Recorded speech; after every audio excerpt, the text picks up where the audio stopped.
Tschüss, meine Damen und Herren, dies ist Tibet This Week, eine wöchentliche Nachrichtenausgabe über Tibet, seine Heiligkeit der Dalai Lama und die tibetische Zentralverwaltung. Werfen wir doch zunächst einen Blick auf die heutigen Schlagzeilen. Seine Heiligkeit der Dalai Lama trifft mit Sikkim CM Prem Singh Tamang zusammen. Seine Heiligkeit überbringt Geburtstagsgrüße an Premierminister Narendra Modi. 6. Sitzung des tibetischen Parlaments in Exil beginnt. Sprecher und Sikyung nehmen am Gründungsjubiläum des Zentrums für die Initiative des Mittleren Weges teil. Abteilung für Information und internationale Beziehungen veranstaltet Seminar- und Wanderausstellung über Tibet in Westbengalen und Sikkim. MP Tenzin Jigme und tibetische Gemeinschaften halten Treffen mit Büros von führenden US-Kongressabgeordneten ab. Repräsentant Dilodul Gurumbuchi schließt Mongolei-Reise ab. Das tibetische Informationsbüro in Australien hält eine Schulung für tibetische Wochenendschullehrer ab. Repräsentant Namgyel Chuduk nimmt am Gründungsjubiläum der Northwest Tibetan Cultural Association Portland teil. Abgeordneter Rik-Sing Yingkang besucht den Europaabgeordneten David Lega. Die ehemalige australische Senatorin Lisa Singh besucht das tibetische Exilparlament. Experten auf Seminar über Tibet jenseits der Außenpolitik beleuchten erschreckende Situationen in Tibet.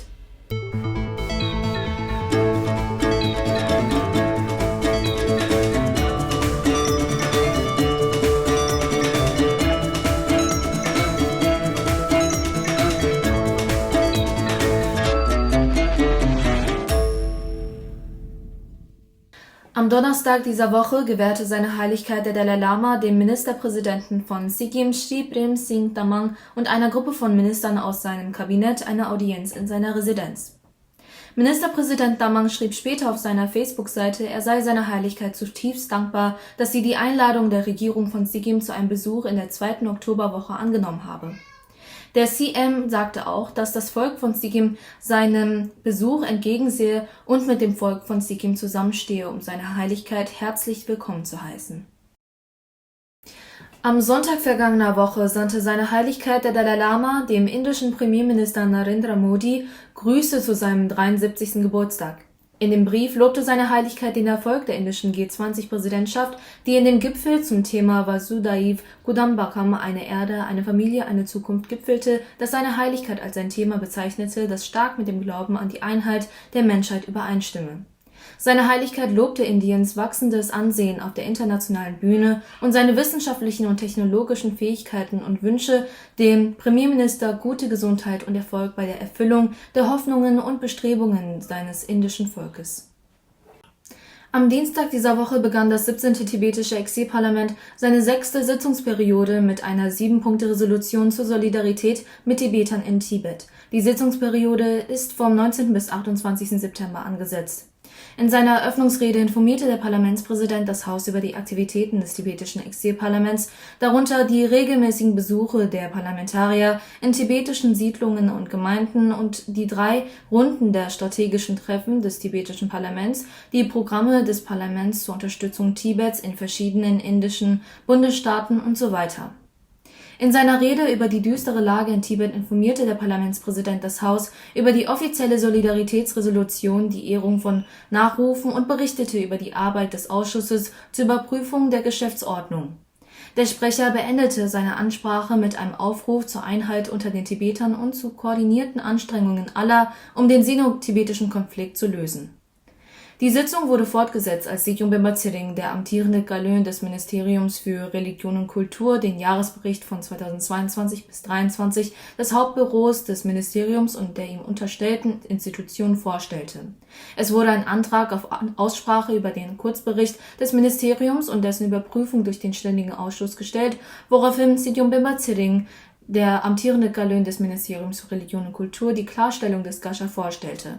Am Mittwoch dieser Woche besuchte eine Gruppe von Mitgliedern der Bharat Tibet Sangh aus ganz Indien die tibetische Zentralverwaltung und führte im Gascha-Sekretariat ein Gespräch mit Sikyung Bemba Tsering über den tibetischen Freiheitskampf. Am Donnerstag dieser Woche besuchten Mitglieder der Himachal Bharat Tibet Sangh unter der Leitung von Sorav Saraswat das tibetische Exilparlament und wohnten der laufenden 6. Sitzung des Parlaments der 17. TPIE teil. Anschließend traf die Gruppe mit dem stellvertretenden Parlamentspräsidenten Döma Tshering Terang zusammen und diskutierte mit Mitgliedern der Bharat Tibet-Sang aus ganz Indien über die Beziehungen zwischen Indien und Tibet und den tibetischen Freiheitskampf. Am Samstag vergangener Woche nahmen der Sprecher Khenpo Sonam Tempe Sikyom Bemba Tshering und die stellvertretende Sprecherin Döma Tshering Terang am 15-jährigen Bestehen des Zentrums für die Initiative des Mittleren Weges teil. Sprecher Khenpo Sonam Tempe informierte über den Ansatz des Mittleren Weges und die Vorteile dieser Politik sowohl für die chinesische Regierung als auch für das tibetische Volk und die Nachbarländer. Sikyom Bemba Tshering sprach über den strategischen Ansatz des 16. Gascha, dem Streben nach Anerkennung des historischen Status Tibets als unabhängige Nation Priorität einzuräumen und gleichzeitig Chinas falschen Darstellungen Tibets entgegenzutreten und die Gefahr zu bannen, dass Chinas Darstellung Tibets von anderen Ländern als Tatsache angesehen wird.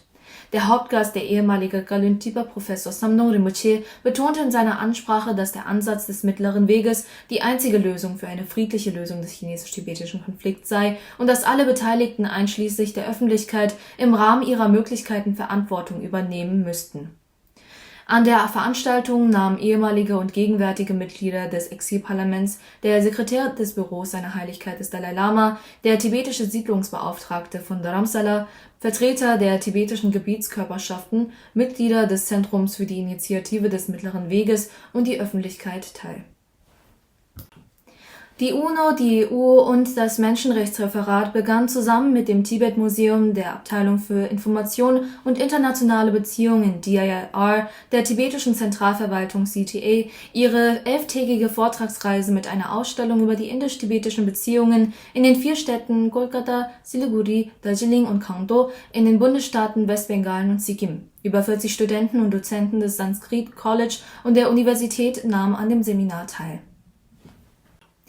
Der nordamerikanische Parlamentarier Tenzin Jigme und Mitglieder der tibetischen Gemeindeorganisation in Minnesota trafen sich in diesem Monat mit den führenden Vertretern des US-Kongresses, Senatorin Amy Klobuchar, Senatorin Tina Smith, dem Kongressabgeordneten Dean Phillips und der Kongressabgeordneten Ilhan Omar zu einer Reihe von Gesprächen. Die Gruppe sprach über die Bedeutung und die Wichtigkeit des Gesetzentwurfs Promoting a Resolution to the Tibet-China Conflict Act, Gesetz zur Förderung einer Lösung des Tibet-China-Konflikts, im US-Kongress für die Tibeter und forderte die führenden Vertreter des Kongresses auf, den Gesetzentwurf mit zu unterstützen. Bei diesem Treffen wurden von den Wählern unterzeichnete Postkarten mit der Bitte um Unterstützung für diesen Gesetzentwurf übergeben. Die Koalition sprach auch über die derzeitige kritische Situation in Tibet und die Umsetzung der Politik der chinesischen Regierung, die darauf abzielt, die tibetische Sprache und Kultur auszulöschen, und äußerte ihre Besorgnis über die Zerstörung der Umwelt in Tibet durch China. Der Repräsentant Telugu Rinpoche vom Office of Tibet in der Mongolei, Russland und den Gutsländern absolvierte vom 7. bis 17. September eine Tour durch 4 Städte in der Mongolei, die von der Dilup Phuduk Foundation und dem in Moskau ansässigen Tibet Culture Information Center organisiert wurde. Ziel der Tournee war es, das Bewusstsein für das Leben seiner Heiligkeit des Dalai Lama in Tibet vor 1959 und im Exil zu schärfen, sowie den Einfluss, den seine Heiligkeit auf der Weltbühne hatte, zu vermitteln. Telugu Rinpoche sprach über die Vision seiner Heiligkeit von der Einheit der Menschheit, wie sie im Buch Seiner Heiligkeit jenseits der Religion beschrieben wird, in dem seine Heiligkeit die Bedeutung der Kultivierung von Warmherzigkeit ohne Berührung mit religiösen Überzeugungen bekräftigt hat. Der Repräsentant Telugu Rinpoche besuchte die Stadt Bayan Hongor, Gobi Altai, Ulastai und Morun. Die Tour umfasst eine Fotoausstellung, eine Filmvorführung und die Verteilung des Buches Beyond Religion in mongolischer Sprache, das von der Dilup Phuduk Foundation in der Mongolei veröffentlicht wurde. Das tibetische Informationsbüro in Canberra organisierte am 18. und 19. September eine virtuelle Schulung für tibetische Wochenendschullehrer in Australien. Am ersten Tag der Schulung informierte Karma Singhi, Repräsentant des tibetischen Informationsbüros, über den Status der tibetischen Wochenendschulen in Australien. Erziehungsgalön Talam Döma betonte, wie wichtig es ist, dass Familienmitglieder die Verantwortung über die tibetische Erziehung der Schüler übernehmen, und wies die Lehrer darauf hin, wie wichtig es ist, gute Menschen zu erziehen. Das Ministerium sicherte jede Unterstützung bei der Verteilung von Lehrbüchern und anderen Lehrmitteln an die tibetische Wochenendschule in Australien zu. Die virtuelle Schulung wurde von 50 tibetischen Wochenendschullehrern aus 7 Regionen besucht. Der Repräsentant Dr. Namgyel Chudup vom Office of Tibet Washington DC nahm am 16. September als Hauptgast an der 30-jährigen Gründungsfeier der Northwest Tibetan Cultural Association teil, einer tibetischen Wochenendschule, die der Portland Tibetan Association angeschlossen ist. Der Vertreter des Hauptgastes Dr. Namgyel Chudup lobte die NWTCA für ihr 30-jähriges erfolgreiches Bestehen und lobte das Organisationskomitee dafür, dass es die älteren Tibeter, die ihren Beitrag zur Gesellschaft anerkennt und würdigt. Der Repräsentant Dr. Namgyel Chudup forderte die Vereinigung auf, sich weiterhin für Tibet und den tibetischen Freiheitskampf einzusetzen und junge Tibeter zu fördern und auszubilden. An der Feier nahm auch Tenzin Namgyel Thedong, ein ehemaliger Galön Tipa und Repräsentant seiner Heiligkeit des Dalai Lama, der ehemalige tibetische Parlamentarier Wangchu Dorje, Eric Lemelson und seine Familie, ein langjähriger Förderer der NWTCA, Tsiding Cornell, Richter am Clark County Superior Court und der Bürgermeister der Stadt, Steve Hogan, teil. Senator Jeffrey A. Merkley sandte ein Grußschreiben, in dem er sein Engagement für die Förderung von Ressourcen für die wichtige Arbeit zur Erhaltung der tibetischen Kultur zum Ausdruck brachte. Am Mittwoch dieser Woche traf der Abgeordnete Rinzin Gyengkhang mit David Leger, Mitglied des Europäischen Parlaments, zusammen. Während des Treffens bedankte sich die Abgeordnete Gyengkhang für die Unterstützung der Initiativen des Tibet-Büros Brüssel im Europäischen Parlament und informierte den Abgeordneten über die aktuelle Situation in Tibet. MdEP Leger äußerte seine größte Besorgnis über die sich verschlechternde Lage in Tibet und bekräftigte seine Zusage, Tibet weiterhin zu unterstützen. Beide Seiten führten ein ausführliches Gespräch und vereinbarten, regelmäßig Kontakt zu halten. MEP Leger ist ein schwedischer Politiker, der Europäischen Volkspartei EVP angehört, der größten Fraktion im Europäischen Parlament. Die ehemalige australische Senatorin, Geschäftsführerin des Australia-India Institute und langjährige Unterstützung Tibets Lisa Singh besuchte am Freitag letzter Woche das tibetische Exilparlament und traf sich mit dem Sprecher Khimbo Sundam Dimpel und dem stellvertretenden Sprecher Döma Tseding Dekang.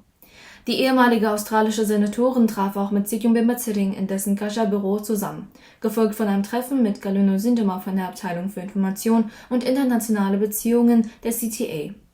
Letzte Woche fand in Galöns Hütte ein einstündiges interaktives Gespräch mit Lisa Singh, ehemalige australische Senatorin und Geschäftsführerin des Australia-India Institute statt.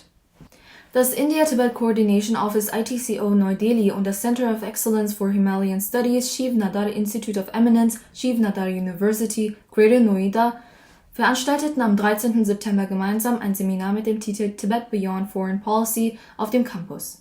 An dem Seminar nahmen Claude Api, Autor und Tibetologe, Dr. Lobsang Yangzo, Senior Researcher International Tibet Network und Dr. Japinti Jacob, Direktor des Center of Excellence for Himalayan Studies, Shiv Nadar Institute of Eminence, teil.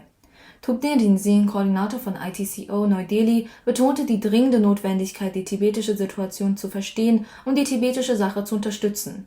Neben der Konferenz war auch das Tibet-Museum aus Dharamsala eingeladen, das auf dem Campus eine Fotoausstellung mit dem Titel India-Tibet Relations, Beziehungen zwischen Indien und Tibet, zeigte, die von Studenten und Fakultätsangehörigen der Universität gut besucht wurde. Ich danke Ihnen vielmals für Ihre Aufmerksamkeit. Auf Wiedersehen und bis nächste Woche.